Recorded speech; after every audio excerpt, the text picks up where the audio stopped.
సత్య అయితే బయట నుంచి వస్తూ ఉంటుంది. అలా వస్తున్న సత్యని ఆగు అని గట్టిగా మహాదేవయ్య అయితే అంటాడు. ఆ మాటలకి క్రిష్ ఏం బాపు సత్యని లోపలికి పోనివ్వు అనైతే క్రిష్ అనేసరికి అడిగేసరికి క్రిష్ని గట్టిగా గసిరేస్తూ ఉంటాడు.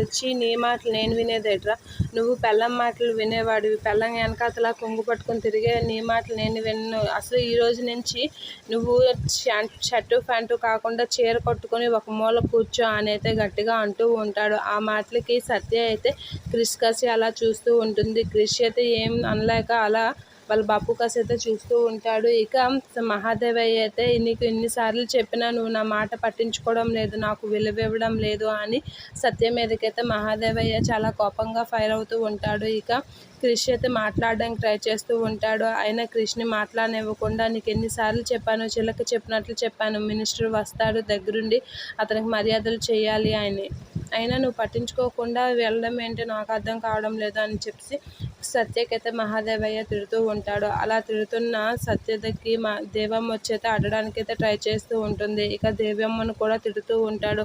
ఇక ఇంట్లో మీరు ఉండడానికి వీల్లేదు, ఉన్నా నాతో మాట్లాడడానికి లేదు, మీకు నాకు సంబంధం లేదు అని చెప్పి మహాదేవయ్య అయితే గట్టిగా తిడుతూ ఉంటాడు. ఈ రోజు నుంచి నీకు నాకు మాటలు లేవు అని చెప్పి సత్య క్రిష్తో అయితే మహాదేవయ్య గట్టిగా చెప్తూ ఉంటాడు. అలా చెప్పగానే క్రిష్ ఒకసారిగా షాక్ అవుతూ ఉంటాడు. ఈ రోజు నుంచి నీ దారి నీది, నా దారి నాది, నువ్వు ఎటు పోతావో పో అని గట్టిగా అంటూ ఉంటాడు మహాదేవయ్య.